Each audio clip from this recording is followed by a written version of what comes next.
Hey everybody, how you doing? This is Barry. This Sith Lord is a metalhead. On today, July 4th, 2022. Hope everybody's doing well today on this 4th of July. Happy 4th of July to everybody. Hope everybody's safe, having a good time. Yeah, so we're in the 4th of July and we are finally past Kenobi. Kenobi's done. We're just getting ready for Andor and for the Bad Batch. Eventually, we're going to get those soon. According to what has been already been said, as far as Kenobi goes, there will be a season 2. At least that's what they're already anticipating. There will be a season 2 for Kenobi. But other news is saying that Andor, basically this Kenobi show is going to somewhat lead right into it. So we're not sure exactly if Bail Organa and all these other characters are going to be in there. I mean, they should be, because considering what the time frame is, this is 5 years before Rogue One, so it's going to be in that time frame. So this is pretty much the beginning stages of Cassian Andor, becoming a rebel, getting into the mix, that whole beginning stage of the Empire, how everything was going. So let's see. I mean, I'm hoping. I have a good feeling about Andor. I really do. I mean, it's not something that they could really screw up. Unless they say it's an Andor show, but they'll throw in some other person in there to take over the realms of the show, and it's not even their show. But anyway, speaking of which, just to throw things off, getting back to the Kenobi side of it, it's been making a lot of headway. There's been a lot of news and reports about the original writer of Obi-Wan Kenobi, who was supposed to do the film version of it. His name is Stuart Beatty. And Stuart Beatty says that he was the one who created Reva. And basically the story was supposed to be, it was way different than the way they perceived it on the show. Vader, I think, wasn't even supposed to be the antagonist, which we already knew. I think it was supposed to go around Reva, where, her story was supposed to be a little bit more different than her just trying to get back at Vader. There was something about it because she ended up becoming an Inquisitor because she felt that the Jedi did betray everybody. That was the whole concept before. She didn't know that Anakin became Vader. Rightfully so. And basically, all in a nutshell, there was supposed to be a lot of things going on back and forth, but at the end of the day, she redeems herself. She goes and she gives herself up to Vader, says that she was the one who killed Kenobi, where then Vader kills her. And that was the end of Reva. They decided to take this character and they wanted to try to, branch her out more. But I don't know. We'll see how everything goes from there. I mean, I'm not really, I saw some of the stuff that they talked in that original script, and it actually seemed interesting. But, it's a shame, because, they went and they took it down because of what happened with Solo. And Star Wars movies, they went and they cut them out. Because if I'm not mistaken, the other movies it was Solo, it was supposed to be Obi-Wan Kenobi, and it was supposed to be a Boba Fett movie. Now, again, still don't understand why they did a Solo movie in the first place. I mean, if they probably would have did the Obi-Wan movie first, maybe, maybe they would have been saved in the theaters. Because, you stick to, Obi-Wan would have been good because, you still had Ewan McGregor. And, if you would have did the Boba Fett too, you would have had, Tamar Morrison, a little bit younger at the time, not to say it would have made much of a difference, but I'm sure the story, it would have probably been much better considering it would have been for the movies. But anyway, but yeah, that's kind of got me down, because I actually, from hearing what this guy was talking about, it seemed like it would have been a much better story, and probably we would have had a better story with Reva, but we didn't. So Anywho, I guess there goes that. But we'll see what happens. Hopefully, Andor just continue. It will be a really good show, and I'm definitely looking forward to the Bad Batch. So we'll see how that goes from there.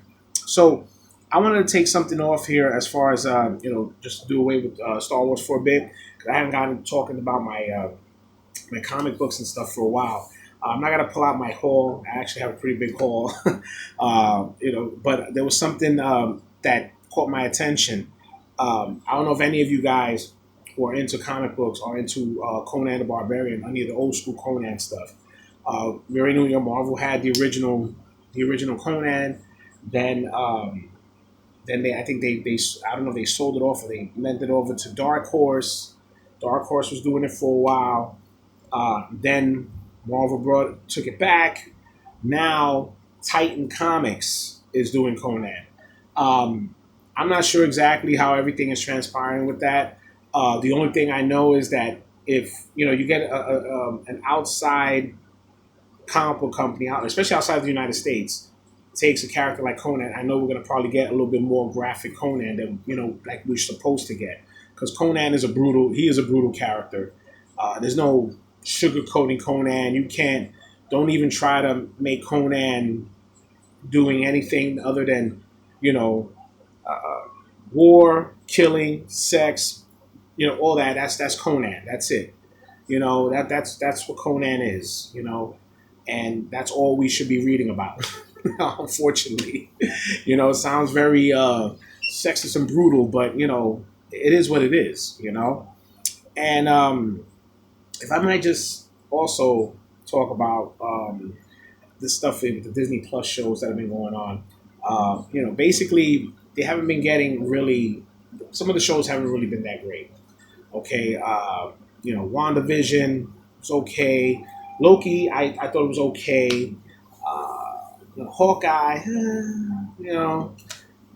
Moon Knight, I was very disappointed in Moon Knight. I felt like they really did a disservice to that character. But I might be one of the very few YouTubers who actually enjoy Ms. Marvel. Look, I get it. I get it. Trust me, I do. Let me explain why. Okay, first of all right, they're not doing her. All right, just like most of the characters in Marvel now, they're not doing anything exact like they do in the comic books, right? So we know in the comic book she was an Inhuman, okay? She got the stretchy powers and stuff. So they didn't want to do that because of the whole similarities to Mr. Fantastic. So I can understand why they switched the powers and the way she gets her powers, which honestly I thought was really good. One, it goes with everything that's going on with the heritage part. Her being her family being involved with the Jinn, the bracelet. It gives it all that all that stuff that Disney always wanted as far as giving it culture. Now you got it, and it actually is interesting.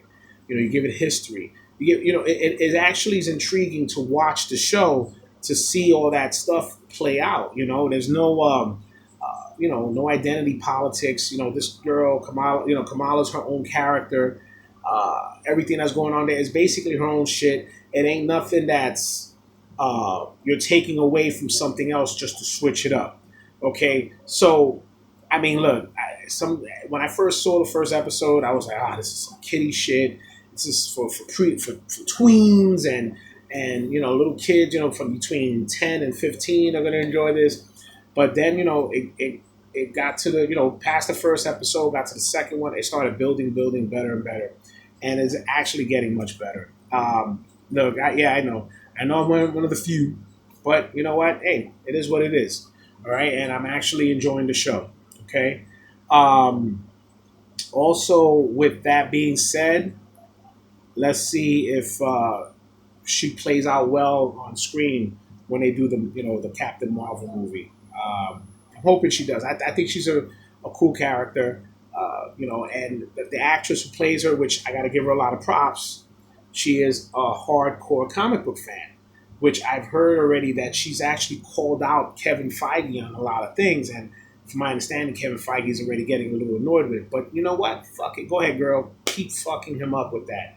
Let him know that if there's got to be somebody who understands comic books and they're not just there for a paycheck. All right, I think that's really cool. All right, but that's pretty much that. That's it, guys. Look, please, if you get a chance, give me a like, subscribe. Be sure to follow me on this Sith Lord's merch. Always hit me up in case you want, any of this cool gear. I have all sorts of gear there. Fortunately, like I said, we went in July right now. I can't do the free shipping no more, but we will, figure something out there to try to hook everybody up. Okay. All right, guys. That's pretty much it. If you have any comments, send them my way. If you have anything you want me to check out, please send them my way. All right. That's it right now, guys. All right. This is Barry. This Sith Lord is a metalhead. Stay brutal.